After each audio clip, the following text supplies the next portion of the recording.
Hello, everyone, and welcome to the Father-Son Packers podcast, your latest source for Packers news, notes, and analysis. My name is Tommy, and I am joined, as always, by my dad, my co-host, Matt. Dad, how are you doing? Okay. Ready to check what's left in my gut. Okay is better than gut check me. time coming up. Okay is better than I'm doing. I am eating yogurt-covered pretzels. It is 10:30 at night because we have been ranting for an hour and a half about how mad this game made us. We normally record at 9, but we are here for you Sunday night breaking down the Packers' early morning 27-22 loss to the New York Giants. The Packers gave this one away in London after having a massive lead for most of the first half, but we'll get more into that. But first, we just wanted to pitch a couple things. First of all, our Twitter. We would love for you to give us a follow at FatherSonPacker. It would be really good for our numbers. We tweet out Packers news, any articles we find interesting, updates on when new episodes are happening. So if you want to follow us there, that'd be great for us. And then our YouTube, at FatherSonPackers Podcast on YouTube. Give us a subscribe. We would really appreciate it. It would help us get our numbers up. There you'll also find copies of episodes you can watch, as well as you can find those episodes on Spotify, Google Podcasts, Apple Podcasts, anywhere you can find podcasts. We do post games every Sunday night, and we do pre-games every Thursday night. So come check those out. But Dad, are you ready to get into talking about this miserable Get ready. ready. Game? We've been talking about it for an hour and a half already before we got on the air. I've been delirious for the last I'm not sure 20 minutes. if we're hitting catharsis or just aggravation. I'm at full raving. I'm a stark raving mad. Let's get into our gut. Let's get into our gut check. Yeah, let's get into the gut check. Holistically, got up really early today. Sun wasn't even up. Ready for football, and it started off looking good. Things were going well, and then it just got worse and worse as the game went on. It's like, what the hell's happening here? That was kind of my big picture reaction. I am so sick at this team right now. I mean, it's 2019 all over again, where they'll win a lot of games in the regular season. It's 2019, but they don't have Devontae Adams, and they have worse depth at edge rusher, but better corners. And those are the only real differences. And they have a worse O-line. This team, as it's currently operating and constructed, is just so average. I don't even know what to say. Like, they can be good sometimes, but never for a full game. Like, they are... You know what's interesting when you say constructed and operating? I actually feel like the way they're currently constructed seems okay, but the way they're operating is not. They don't have a clue. Like, that my gut is like, my goodness, what are we doing out there? And we'll get into it, but there's so many from the problem with a game like this is every phase and system and everything is like, you could have problems with every single facet. The coaching, the players were unprepared. The coaching didn't make adjustments. The offense didn't execute. The defense certainly didn't execute. The special teams fumbled and didn't recover a fumble. The general manager picked Amari Rodgers, who can't even return kicks in his second year anymore. It traded up to draft Amari Rodgers. I don't want to crap on Amari Rodgers too much because he seems like a nice guy, but that pick is not working. But it's not working. But at the time, it seemed okay. Yeah, but we don't want to get into a huge Amari Rodgers discussion because it is what it is. But it's looking like he's losing his spot.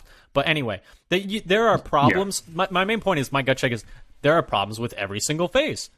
And the special teams, which fumbled and didn't recover a fumble, was the best phase today, which is all you need to know. So it is just bad. It's bad. The gut check is bad. My gut do not feel good.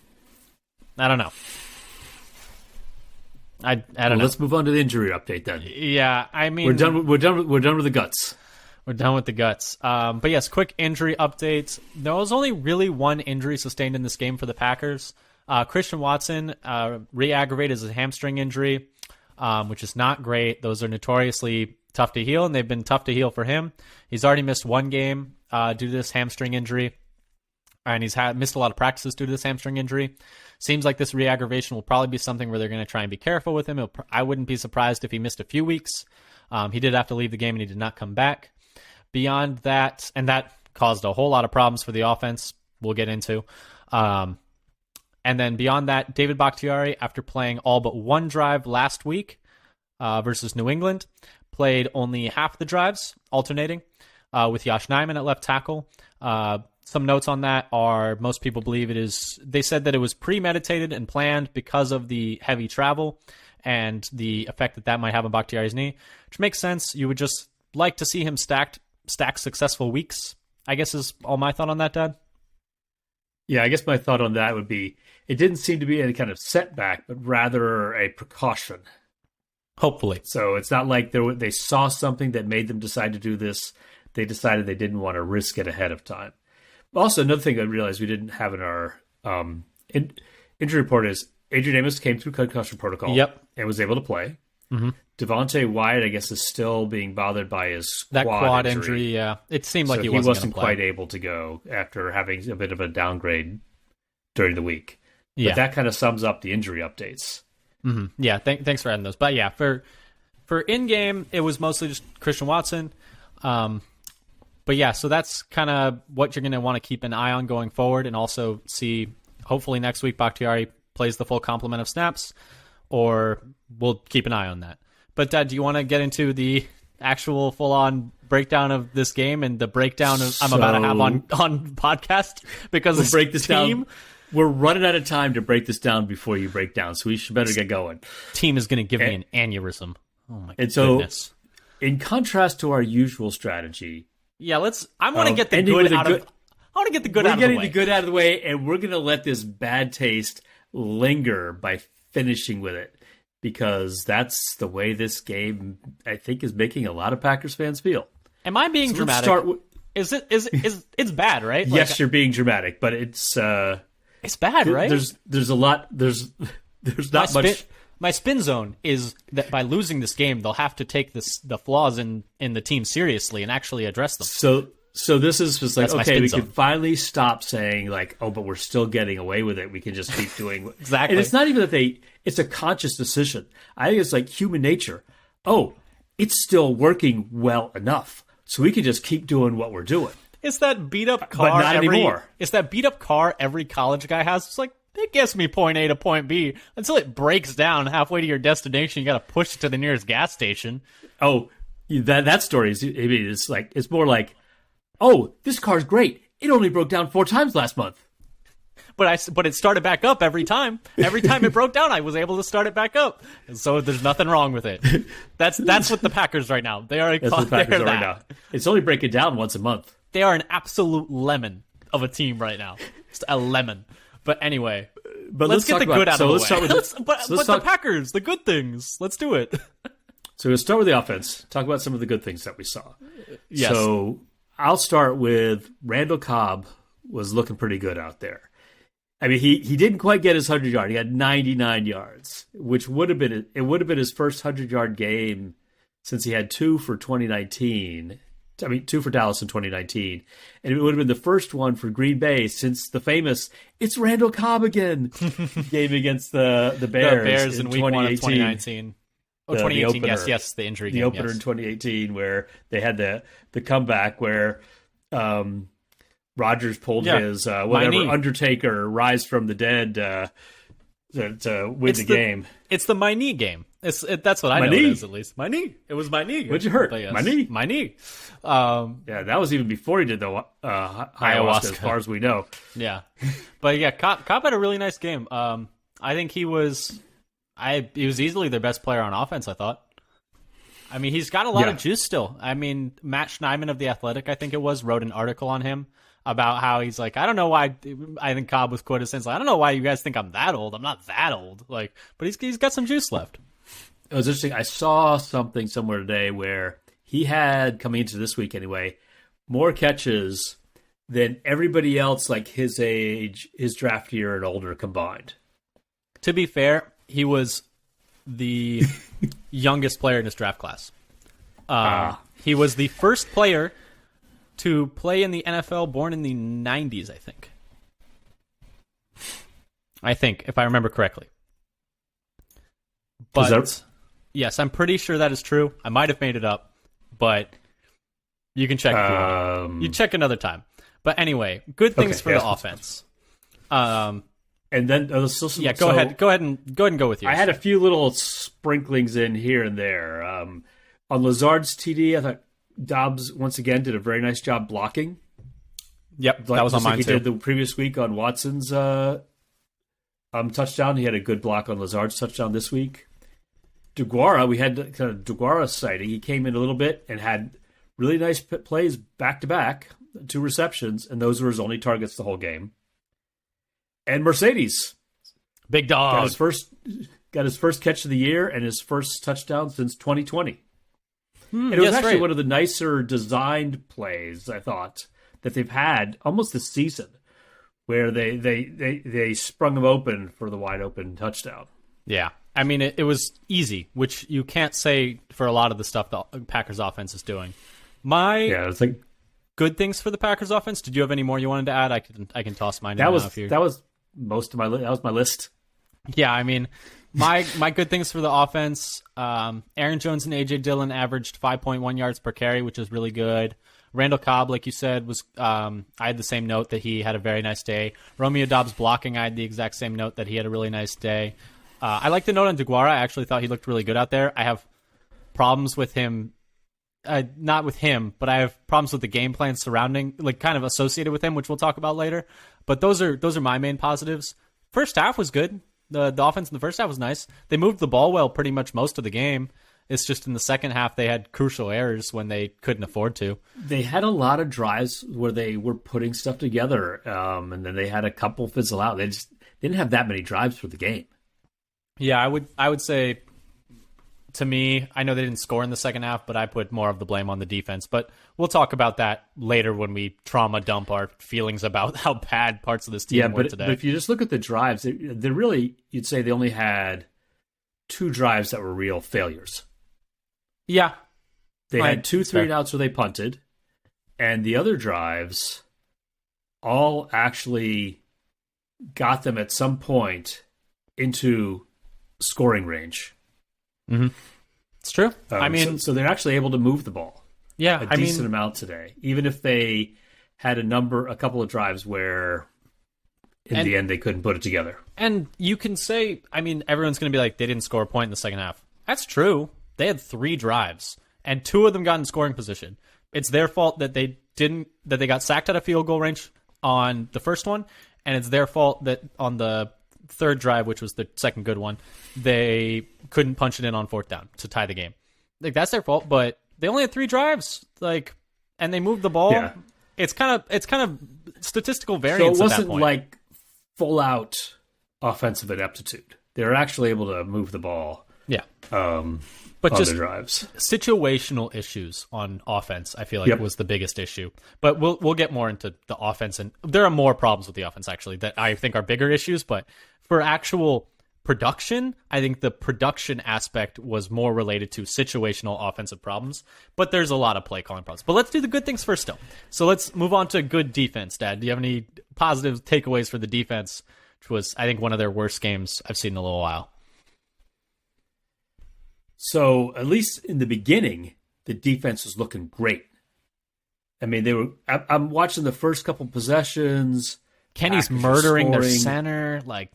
They're 2 straight 3-and-outs, and they managed to kind of clog up the middles a bit. So they're Saquon's not really getting rolling. So in the beginning, the defense was really looking like it was okay. This is going to be great. Things are going to cruise along. And then the other good thing we started seeing, I think, some positive plays from TJ Slayton. Yep. In the middle of the game, where he's stuff in the middle, had a couple of tackles near the line of scrimmage, and also is getting to the backfield a couple of times, I noticed. And if I could just add one thing, him playing well will allow Kenny to play more at a 3 technique, which will be better for his production. Yeah, and I think they've been trying to do that, and this may be one of the, at least a stretch. Maybe it wasn't the whole game, but there's a nice stretch for Slayton anyway. Yeah. It's kind of in the middle of the game. And then, at least in the first half, I liked the way Jair was going and attacking the ball, tackling behind Tackled or very near the well line today. of scrimmage. Yeah. I thought that part looked pretty good. Yeah, he was tackling really well. My good things for the defense is I actually thought they held Saquon in check on the ground. I know a lot of people were criticizing the Packers' run defense, but at least results-wise, I mean, Saquon he had 13 carries for 70 yards, which on its face is not great. It's 5.4 a carry. But, I mean, he really had just one explosive run for 40 yards out of the Wildcat, which I know you can't you can't just take that out. It happened. But in terms of consistently keeping him contained, that play did lead to the Giants' first touchdown of the day, so I'm not saying it's not important. But on the rest of his plays, he only had 12 carries for 30 yards. That's 2.5 yards per carry, which you can totally live with if you're the Packers. So I thought they did pretty well against Saquon, actually. And other than that, I can just say they were terrible. I mean, we're sugarcoating this part as much as possible, but I thought the defense was pretty horrendous today. One of the worst performances I've seen from this Joe Barry-led unit, I think, in his entire tenure here, which I know is only a little more than a year. But do you want to start getting into the bad of the defense? So I guess we get into the bad. Shall I go first with the bad? And sure. Some of it is, I guess, a little bit of a... so that big things, there's more of a big picture bad things that had a...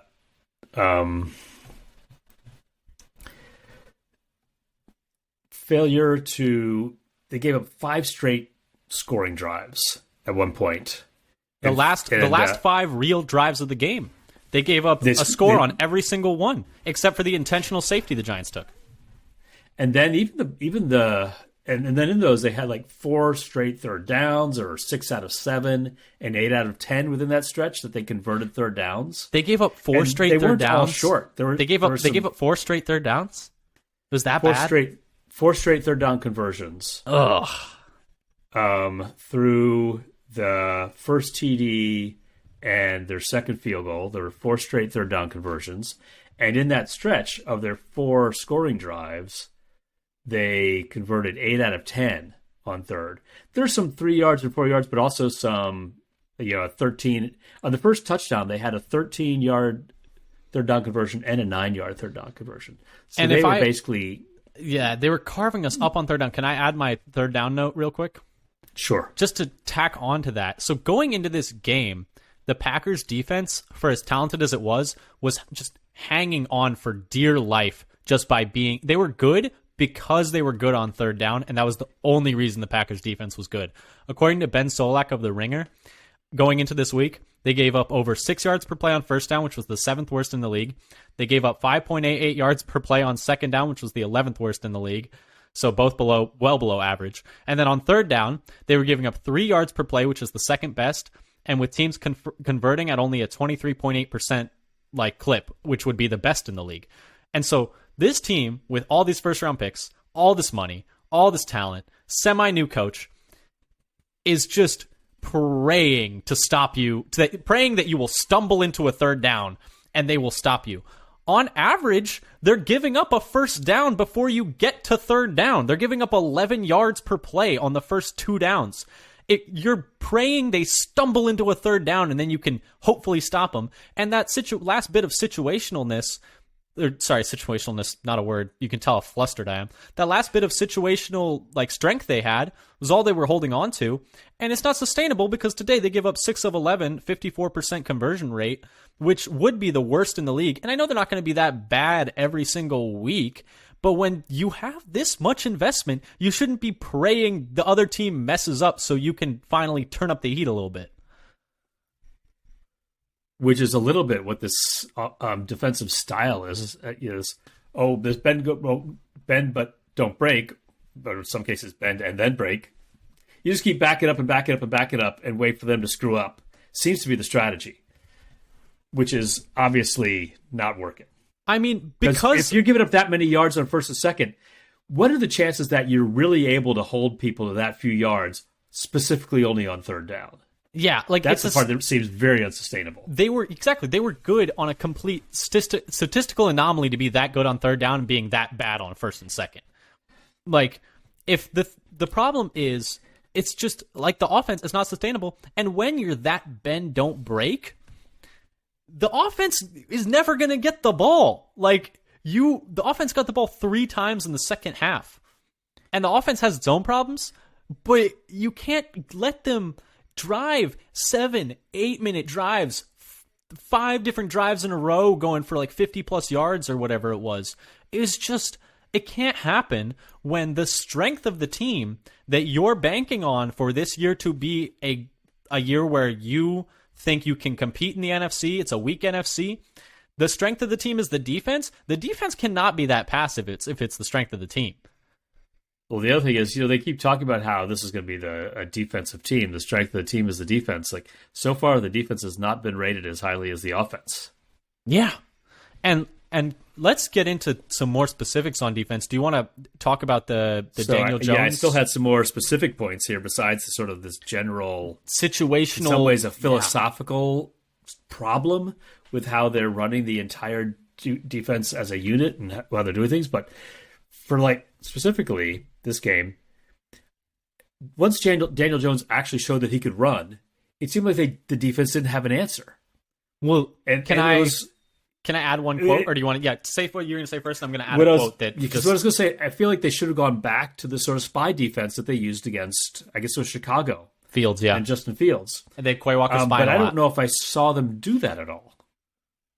Here's the thing: they asked T.J. Slayton after the game about the defense, and he said, "Yeah, when they did things that we didn't practice for, we got kind of confused." Let me just pull up the actual quote because I don't want to misquote him. I don't want to... There's something about being too dialed in. Yes. They're actually too dialed in. They were too dialed into what they had practiced for the Giants offense to do. And when the Giants offense started doing things that they weren't ready for, the Packers they didn't know what to do. Let me see if I can find it. I'm having trouble finding it right now. But essentially he was saying that they weren't expecting... here it is. Ryan Wood has this quote on Twitter. Quote, TJ Slayton, I think we were a little too dialed in at times with the plan and what we practiced. We knew what we were going to see, and I think we were just getting a little lost. We were getting a little lost when we didn't see what we were practicing. Then he also went on to say, the biggest surprise today was how often Giants called bootlegs with Daniel Jones. It's something Packers knew was part of the Giants offense, but they just didn't stop. Once Brian Daboll saw Packers couldn't defend it, he kept calling it. Why is that surprising? It was their entire offense versus the Bears until Daniel Jones got hurt. It's like no one told them Daniel Jones got hurt during the last game, and they thought the Giants just stopped on their own after it went for 10 yards a play versus the Bears. And it's like, oh, they ran this and it went 10 yards per play for 5 plays in a row, and then they just stopped on their own. They'll just stop on their own versus us. I can't imagine. I have a slightly different take on that, but it ends up having the same result. It's that they just assumed his ankle was going to be so bad he couldn't do it, even though he was I think as a full participant on Friday. As soon as I saw that, I was like, that makes me a little nervous. He's a full participant. He's going to be able to run. And that they didn't have a contingency prepared in case he actually could run like normal. They just, I think, prepared that he wasn't going to be able to run and that he was going to be stuck in the pocket, unable to run, and that's all we had to do. I don't understand how you don't plan for it. You know, how you don't have... Because it's one thing to have your initial plan, right? We don't think he's going to be able to run. Here's what we're going to do. How do you not have a backup plan for when if he's able to run? We have talked about this before, that they don't seem to have their backup plans figured out ahead of time. They want to make up their backup plan on the fly. Just have it in your back pocket. You have time during the week. And here where he's like, oh, he's actually running around. We actually run this same defense a couple of weeks ago. Let's have TJ Walker. Let's have Quay Walker be the spy again and watch him to contain him so he don't keep converting on these quarterback runs. And they found a hole in the Packers bootleg specifically where Daniel Jones ran a bootleg, edge rusher run right at him. I think it's the near side corner, follow the receiver, and then they would just dump back to where the players were running away from, right to the tight end. No one there. Tunnel screen, 8 yards. Easy. easy peasy. It's just have a plan for what the other team does best at least in your back pocket. This is the only thing he can do is bootleg. It's his best trait. Or just straight out run. And that doesn't even go into the fact that they couldn't defend the things he's not good at. Or I can't say statistically that he's not good at these because I haven't actually checked, so I don't want to speak out of turn. But they were killing them over the middle of the field repeatedly with just Darius Slayton. I was going to talk a little bit about they got killed by Darius Slayton. The guy was running open all the time. He was burned several of the Packers defenders. I think Savage and Stokes got burned. Savage got burned. Rasul Douglas had to hold on for dear life on a few of them. DJ Slayton was killing us. This is their third string. Darius Slayton, thank you.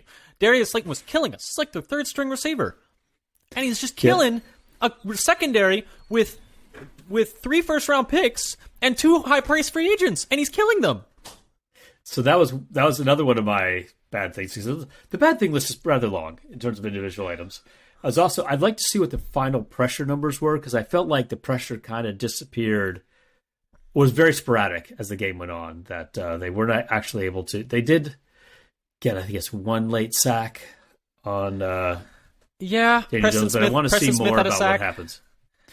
But they also had the 2 defensive holding penalties that negated sacks that were deep in Giants territory, in their own territory. They would have had the sack, set him up for, behind the chains early in the drive. And they're both negated by defensive holding, one by Douglas and one by Savage.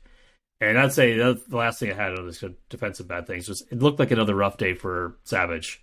Yeah. The holding penalty, bad angles on Saquon, getting washed out by a block on the Wildcat run and getting just juked on his long reception, and then having bad coverage on Slayton as well, and a couple times where he was in the area. Yeah. So that kind of sums up the bad defensive things that I had. You want to? Jump into something new, or? I mean, if I can just add something, it's just a lot of regression. Dean Lowry is not as good as he was last year. Devontae Campbell has not been as good as he was last year, as we detailed in the pregame pod. Darnell Savage isn't as good as he... I mean, Darnell Savage struggled last year, too, so I don't want to necessarily say he wasn't as good as he was last year. Jair played well. It was first game back. I mean, Stokes isn't playing as well as he did last year. It's a whole lot. It's a confluence of a lot of things that are all going wrong. But I think at the top of that is the coaching and the game plan just are not best preparing these players. And if I could just add one more bad thing, I think, to the defensive side is this Jair quote post game, which I think is not really ideal for. They asked him if he was worried about the defense. And he said, no, but I will be if we lose next week. And then I think Rodgers said, I love Ja, but we don't need to say that. The reason we don't need to say that, what if you do lose next week? You could lose to the Jets. I would not be surprised if we lost to the Jets. If we can lose to the Giants when we're up 14 points and 10 points at half, we could 100% lose to the Jets. The Jets put up 40 points. Do you think in your wildest dreams this offense could put up 40 points in a game right now? I don't think so. If they can put up 40 on Miami, they can put 40 on us. There's no way we can keep pace with 40. And they run the ball really well. We could totally lose to the Jets next week. And, I mean, speaking of us not being able to score 40, do you want to talk about how bad the offense was? Not necessarily in results, but in process. I feel like the process of the offense is just, I don't understand it. Yeah, so I can talk a little bit about some of the structural issues, the bad just things that I had in the offense. Play calling and the sequencing is the biggest problem. Right. Failure to stick to the run. They just did not run. They would have almost 2-to-1 pass attempts to run plays. When you're leading most of the game. And and you're running for 5 yards a carry. Totally worthless shot plays that the success rate this year has been so low on them. And Rodgers is missing them terribly deep. Like he's overthrowing and underthrowing. He underthrew Cobb on one he should have had a touchdown in a slot. He with no yes, safety that out. one where He if overthrew. he gave another yard and a half on that ball to Cobb, and it's a touchdown. He just before overthrew half. 3 different guys 4 different times. One of those may be that Lazard made a turn on the route he wasn't expecting. Anyway, But anyway, continue with the play they calling. mostly, and then if we really want to get down to what most people are probably like pulling their hair out about are the 2 pass plays on 3rd and 4th down near the end zone when they still had chance for another first down. It's just run the ball twice. You're almost sure to get that first down, or if not in the end zone. And then the final thing I want to say is a little bit about just kind of back up this whole pass versus run structure of the offense. You know, I looked at if they, in this game, when they had a mix of a pass and a run on the first 2 downs of a possession, then on that possession, they averaged 57.5 yards per possession. And on the 2 possessions where they just started with, 3 straight passes, those are 3 and out and an average of negative 0.5 yards per possession when they started off pass. See, I went even deeper because I'm glad you said that. I went and looked at every drive they've had this season to see if I'm going crazy when I think that going pass to start is bad. And we'll get to this, but I don't think I was wrong. We're gonna just quickly looking for my notes on that. Yes, they were terrible situationally. Let's see, where's my offensive notes? Here they are. Okay, this season I was looking at the play calling at the start of every drive. So I was just looking at the first 2 plays of every drive the Packers have had in this season. I threw away ones where a penalty affected the first 2 plays or affected the drive, like they stalled out or they got a first down, because I feel like that's random variance. We're looking at the play calling. We're not really looking at necessarily the results of a penalty is kind of a more random effect, in my opinion. We took out if you take out the ones where they threw for a first down on first down, which they did 5 times, and ran for a first down on first down, which is 4 different times. So just taking those out, and then one where they threw a pick on first down, they just kind of even out, in my opinion. And I mostly wanted to look at the first 2 plays. So those evened out. I feel like those kind of cancel each other out. 5 different 4 times. versus 5 is not that different from each other. But 5 different times on first down they passed and got a first down right away. 4 different times on first down they ran and got a first down right away. And then one other time they threw a pick. Throwing that out. So they have gone to start drives. Run 9 different times. On those drives, they were able to get at least 1 first down 8 times and went 3 and out once. They have gone run then pass 8 different times. They were able to get at least 1 first down 6 different times, and they went 3 and out twice. They have gone pass run 9 different times and were able to get at least 1 first down 8 times and went 3 and out once.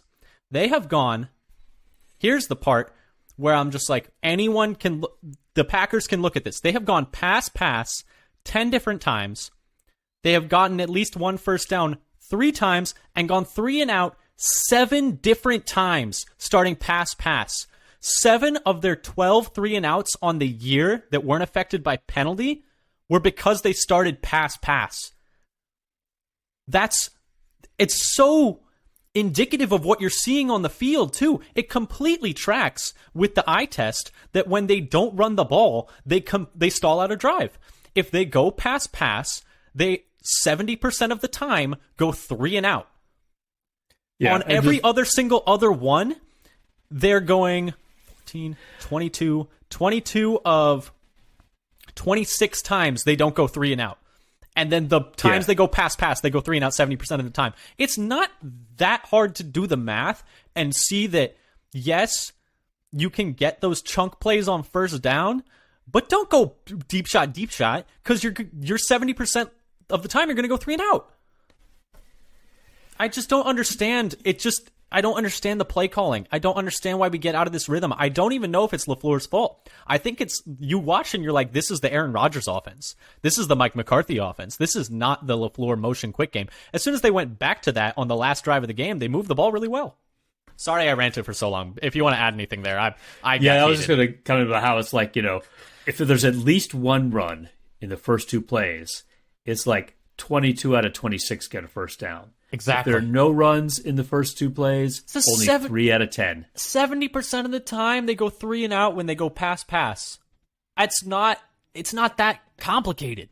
It just doesn't work. And that's not even saying that they're both deep shots. It's just pass. Just pass doesn't work. It's the opposite problem of the old McCarthy run, pass, which was terrible. This is pass, or pass, run, and it's bad. It just doesn't work. There's no reason to do it. I think a 5-game sample size is is good enough to know that you shouldn't be doing that often. It's also the one that they've done the most. They've done pass the most of all of the 4 of those options. Isn't that something? But the one that doesn't work. They're all clustered pretty tight. They are clustered. It's 6, 8, 9, and 10. So, or 6, 9, 9, and 10 or something like that. Or 8, 9, 9, and 10. Whatever. But my point is, that's my rant. Those are my stats. Check my stats. 70% of the time, they start with pass, they go 3 and out. And it's annoying. But that's kind of how I feel bad about the offense. I could go on. You also had a little thing to say about the pony package, right? I have so much more I would love to share. Yes, let's talk about the pony package that they can't get to work. All off season, they talk about how Aaron Jones and A.J. Dillon are our 2 best offensive weapons, our 2 most proven offensive weapons. They both had 1,000 yards last year. We got to get them on the field together. We got to have creative ways of having them on the field together. And Justice Mosqueda has some awesome work for Acme Packing Company, where he talks about the pony package is not working because they only run one thing out of it. They run either A.J. Dillon or Aaron Jones motions out of the backfield into the flat. They snap the ball, and they run an RPO with that little flat route and a handoff inside. That's all they do. It's the only thing they do. Offenses have completely solved it. And in this game, they abandoned the pony personnel, which is what we were talking about earlier when I was mentioning I had something to say about DeGuara's usage. They didn't fully abandon it. They still ran it a little bit, but they didn't run it nearly as much this game with the pony package in the second half especially. A.J. Dillon had his lowest snap count since his rookie year. He only played 30% of snaps. He had 0 targets. They just couldn't figure out a way to use him and Aaron Jones on the field at the same time. They gave up doing it. They started running DeGuara as a pure fullback in the I formation and leaving Jones out there because, yes, Jones is better than Dillon, so you'd like him on the field. But if you can't figure out a way to make pony work with either using Dillon as an H-back, motioning Aaron Jones into the slot, using Jones in motion a little more, using Dillon as the fullback. I feel like he has the body type to do that, and he's not a terrible run blocker. We've seen him run block Roquan Smith out on the perimeter. I know it's different blocking in the hole, but still, if you can't figure out how to do that, it just caps the ceiling of this offense so hard because you are saying we can only have one of our 2 best offensive players out on the field at a time. And they need to figure it out. They have so many creative offensive minds in the building. I don't understand. I know it's not common to run pony. Maybe this is why. Maybe it's really hard to figure out how to make it work. But they got to figure out a way if this team is going to reach their ceiling on offense. Yeah, one thing you'd see about this game is they hardly threw to the running backs at all. Dillon had 0 targets, and Jones only had 3. And, we kept hearing all this about when Devontae Adams was out, Jones was averaging like 7 targets a game or something like that. Yeah. Where is that? One thing I need to go back and look at is how is he lining up in those games? Is he spending more time in the slot than he's doing now? Are the Packers just failing to move one of the backs out wide, either in the slot or on the outside of the offense? That they could be doing, and they're kind of stuck in this, we're going to have them both in the backfield mode that they haven't done. And I don't think they've done that as much in the past. And I think they need to be a little bit more creative in how they're lining them up. The only way they line them up, as Justice Mosqueda has highlighted, is split gun. They just go into shotgun and have them split back, and they run that dumb bubble RPO that used to work really well. I loved it when it was just a facet of their offense. They carved the Rams up in the playoffs with that look. The Rams had nothing for them, but teams have figured it out that when they're in the split gun with both of them on the field, that's all they run. And realistically, what's open is the read option keeper for Rodgers, but that's Rodgers to run with it. That's not an offense. You cannot do that. It's not going to work. Is it time for Wildcat? He's 37 years old. It's just, or 38 or whatever the heck he is. But it just doesn't work. They need to find a way to make it work because it looks like they've abandoned it, which would be, I think, a mistake. They just got to find a more creative way to use both of their best players on offense. I don't know. And while we're talking about offensive stuff, why is there no motion when Christian Watson gets hurt? When Christian Watson goes out, no one is going in motion. They're getting in shotgun. They're running the Rodgers offense. Rodgers says, I'm just going to rant. Rodgers says that he doesn't like motion because you can't run hurry up. You haven't gotten a 12-man on the field penalty in 4 years. They've figured out they can just call a timeout. That's allowed for the defense to do that. You haven't gotten a free play for that. Has it been that long? It hasn't actually been that long. It does not. I thought happen. You maybe actually had researched this. They tried to get it. That was your first mistake, sucker. I think they've actually gotten one this year. They don't get them often though, and they don't get the free plays off of them. The other team, no, they almost had one, and then Belichick called timeout. But I thought there was one earlier in the year. I know that Belichick called a timeout so he wouldn't get it. But anyway, I thought he'd done it. They certainly don't hit them at the clip they do. And your version of running hurry up is running up to the line, hoping for a 12-man penalty, and then running the play clock all the way down to 1, while you look at every single defender in the eyes and ask them if they've really thought about what a plant is. Like he is just I don't understand his aversion to running an offense that is shown to work. The motion works. I'm assuming, and I know might not be true, I'm assuming the lack of motion is more a function of Rodgers than anything else because he has openly said he doesn't like motion because he can't run quick game. Sir, you don't run quick game ever. But you never snap it quickly. But they're running motion when Watson is in there. That's true. And they did it. They did it first half. They did it second half. But they just, I don't know why they don't try Dobbs or somebody else to do that. And I think they did a few times, but just the quantity of it, they don't run it much. They just don't do it as much. And I know they didn't have the ball much. Preseason, the person who was doing it the most was Amari Rodgers, and clearly they don't trust him on the field on offense. They barely trust him on the field on special teams. Yeah. Right, because they cut his special teams work in half this game. Yeah. They tried to cut it all the way. And so do you want to move on to that? But that's, I don't know. I mean, let me see if I have anything more for the offense. I mean, it just seems like getting off a pony is a mistake. Stopping the motion doesn't make sense. The sequencing of the starts of drives is all over the place and looks like two entirely different offenses where it's like LaFleur and Rodgers are sharing custody of the offense. And it gets to spend the weekends at Crazy Uncle Aaron's where there's no motion and you just take deep shots every play. I don't know. We can move on to special teams. Yeah, though I would say on the whole, though situationally they had some bad plays. The offensive line, the pass pro wasn't so bad this game.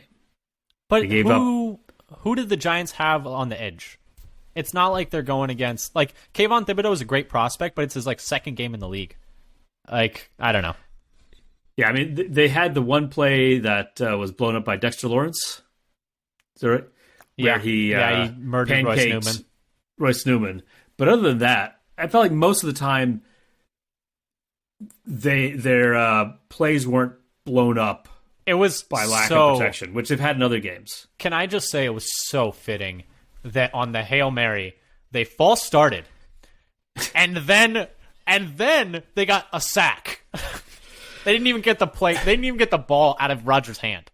I was a little worried he was going to hurt his elbow or shoulder on that getting hit. Me too. He went down hard. Trying to crank up a Hail Mary. But I'm like, watching that first was like, really? We're already kind of at the edge of being able to Hail Mary at our own 41 because of where we ended up.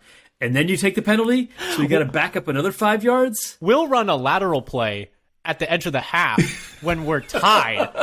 but not at the end of the game when we're down 5 and need a touchdown. No, we won't run a lateral play then. We'll run it when it makes no fucking sense. Sorry, this is just becoming. I'll bleep that out. But goodness, it's so frustrating. And then bleep, it's going to sound like the episode of that '70s show where Red's getting hide out of his apartment. Why do I always have to be effing Santa Claus?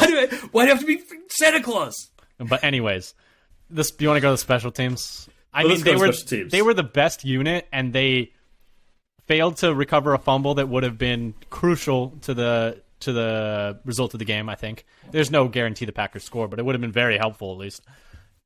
They muffed a punt, and they were still the best unit on the team by a lot. I don't know. Yep, that's all I have. Watson, as you mentioned, took over the kick returns over instead of Amari Rodgers, though nothing really happened out of it. Didn't really make a difference. Once Watson was hurt, they put Amari back there again, I think, if I remember correctly. Yeah, and Amari fumbled one of the punt returns that popped up into the air and was plucked out by DeGuara, who then promptly dropped it on the ground himself and fell in it. He did the Benny Hill theme. But it's then they almost got the gift to save them in this game on special teams, where the Giants muffed the punt with a score tied. Yep. But they could not quite get it. They just, they almost had it, but it ended up bouncing out of bounds. Yeah, I mean, one thing I would say, I'll give props to special teams for getting that field goal at the end of the first half. Mm-hmm. They had no timeouts left. The clock is running. Sprinted on the field with 12 seconds to go with a running executed and got it off in time and made the field goal. Not a short one, it was like 48-yarder or something. That's hard. I thought they had screwed the pooch on that one, but the special teams was like, "Oh no, we're ready. We're gonna run out on the field and out there and." They get some props for that field goal. I mean, like I said, they were the best unit on the field, and they fumbled twice in one play. They were still easily the best unit on the field today for the Packers.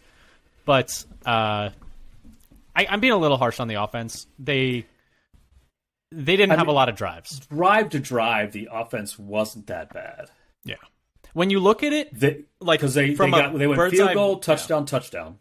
Yep, and then they had the.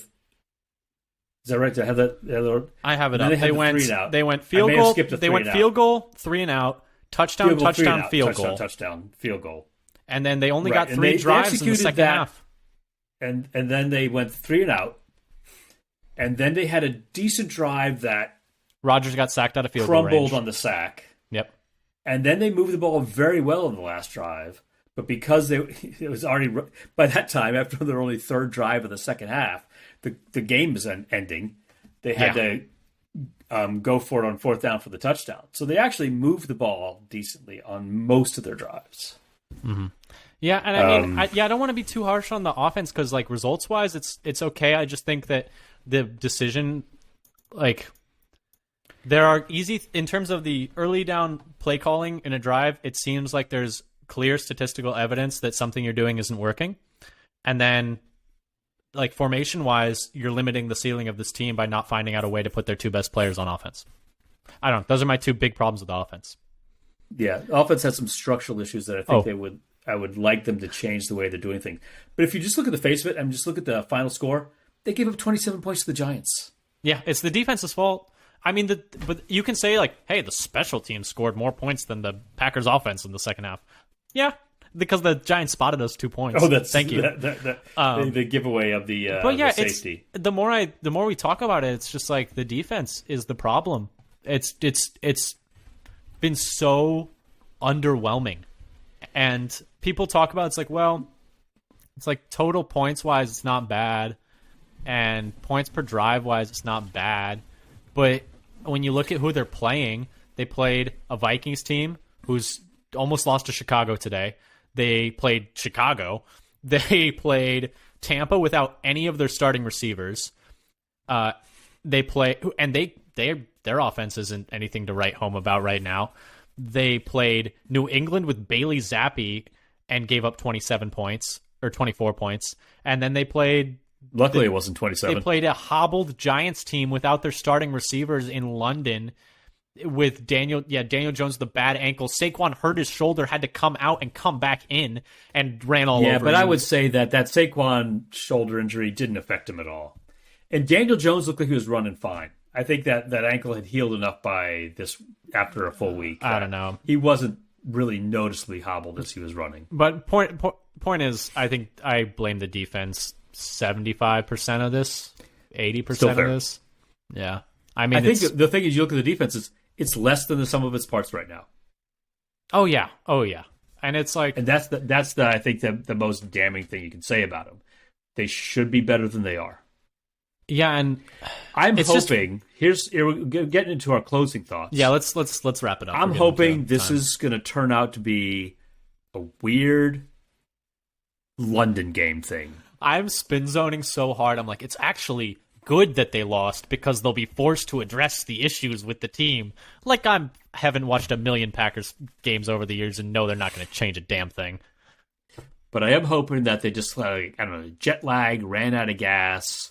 The defense, it just hit them really hard after the beginning. They just did not have the energy to maintain the level of play they had at the beginning of the game. That's what I'm hoping. I'm not saying that's what I'm predicting or expecting. I'm spin zoning pretty hard too, I must say. That's what I'm hoping. Do you think... You know who looked really good in their first year? Pettin. You know who looked really good in their first year? Barry. I'm just saying, I think defensive coordinators in their first year are better because no one knows their tendencies. Or people don't know what their new tendencies are. I know these guys have been around a while, but I mean, Pettin from year 1 to year 2, sharp decline. And then year 2 to year 3, a little bit worse, and then it just became to the point where it wasn't tenable anymore. Barry, so far, year 1 to year 2, you have more talent, and you're worse. That can't happen. Yep. But at the same time, it's tough because Barry's not out there blowing zone coverages, but he's coaching the guys and teaching them. He's the one teaching the guys who are blowing these coverages, so he's got to take some fault. And I don't know. I think when you're looking at errors in preparation, communication, and communication, it's coaching. That's coaching. You can blame that on coaching. If a guy's not fast enough, not quick enough, not strong enough, that's not coaching. When the guys don't know where they're supposed to be and fail to communicate, that's coaching. Yeah. Well, anyway, I think we can... So let's close up. Player of the game? Let's wrap it up. Player of the game. I mean... my player of the game was Cobb. My player of the game, I was going to say one, but I think I'm going to say Big Dog. Just gave me a spark shout out to Big Dog. Happiness in this game that I needed. It gave me some serotonin. But yeah, I'll say Big Dog caught his first touchdown since 2020. But yeah, I'll say Big Dog. All right. Mercedes Lewis, for those of you who don't know his nickname. But yeah, that's all we have for you today. Please come and check out our pregame podcast on Thursday night. We will be previewing Jets Packers, and we will be filled with a new sense of optimism. I am sure that this team can compete, but right now it's not looking so good. But check out our Twitter, like I said, at Father Son Packer. We would really appreciate a follow. Check us out on YouTube, Father Son Packers Podcasts. Until then, Dad, go Pack, go. Go Pack, go.